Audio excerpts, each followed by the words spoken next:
فضلت اضرب فيه حوالي 5 دقايق في العجان لحد ما فصل القشطه فصلت وكونت زبده ونزل منها الشرش. انا هنا باخد خدت حته وهكورها بايدي. انت عايزاها كور مدوره زي ما انت عايزه على حسب التشكيله اللي انت عايزاها.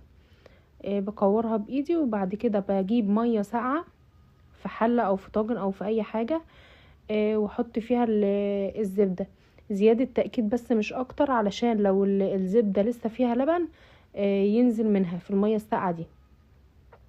ميه ساقعه مثلا او ميه من الحنفيه عادي. وانا بطلعها برضو هفضل اضغط عليها علشان اتاكد ان مفيش فيها لا ميه ولا لبن. وطبعا بحطها بطلعها من الميه وبحطها في مصفى عشان لو فيها ميه تتصفى براحتها برضو.